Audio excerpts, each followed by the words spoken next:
All right, we've been talking about ways to do reactions that involve the three-membered um, intermediate.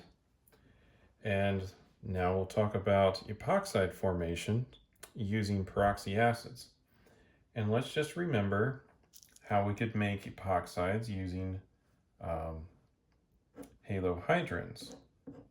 Right? So if we have one, we talked about how to make halohydrins using double bonds. We just add the bromine. In this case, we'd add the bromine in the presence of water. Here, actually, let's just sketch this out. So we'd start with this, and we'd use bromine and water, and we just talked about that. So we could make this halohydrin, and then from there, we could add NaOH in the next step and form the epoxide. Now that seems nice, but let's keep in mind that NaOH is a strong nucleophile. And here is a good leaving group right there. This NaOH could come in and attack that bromine and cause it to leave, and then we have a diol and not an epoxide. There's other side reactions that we could have.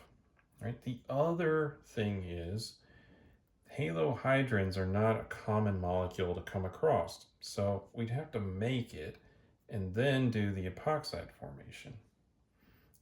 Now, what if we could skip this step and make epoxides right from the double bond? Right? So instead, let's see what we can do here. So we start out same place that we started over here, but we're going to eliminate an entire step. And anytime we can eliminate an entire step, we get rid of possibilities for side reactions, and we'll get higher yields. Just because each step, we usually lose a little bit in the process. So we're going to use this molecule called MCPBA, which is metachloropurbenzoic acid. So I'm just going to draw that out. So we've got meta-chloro, so we're going to put a chlorine here in the meta position, that's 2 carbons away. And then we're going to draw per-benzoic acid. So the per is just like hydrogen peroxide, there's an additional oxygen on it. So COOOH, I suppose.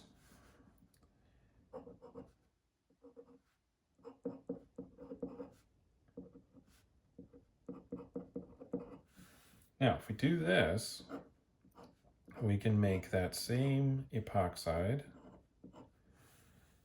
with very good yields, 90% roughly, and in one step. And then we'll also make the metachlorobenzoic acid. We've taken one of the oxygens here, added it to our double bond.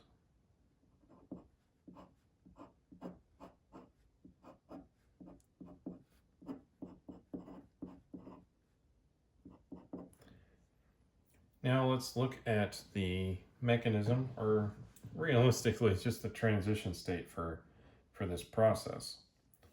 So let's examine the addition to this trans bond here, and I accidentally drew a little extra line there, but we're gonna go with it.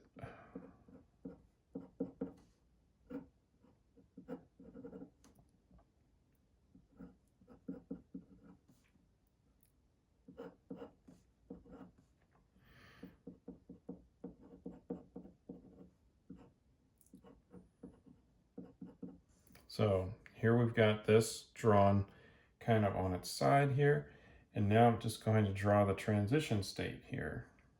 So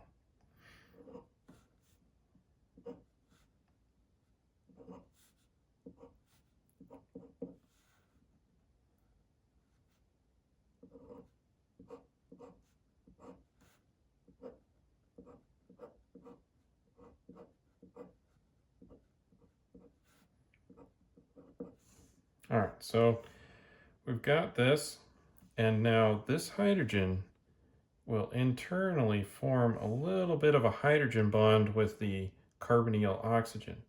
That will get it in this kind of five-membered ring position. And what will happen then is we'll have this double bond, which has some extra electrons, come up and react with that oxygen. When it does, this hydrogen will transition over to that oxygen, and the double bond will transition over here. So we've got a lot of electrons kind of moving around here. So we've got some electrons moving there, and some electrons moving there. And so now the double bond to the oxygen will be on this one, and the OH will be over there, and this oxygen will then be attached to both of these carbons. Wow, huh?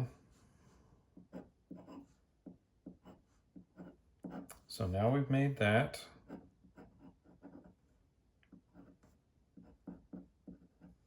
And since it's all a concerted process, the orientation of the trans here, right, opposite sides, is going to maintain that in our product.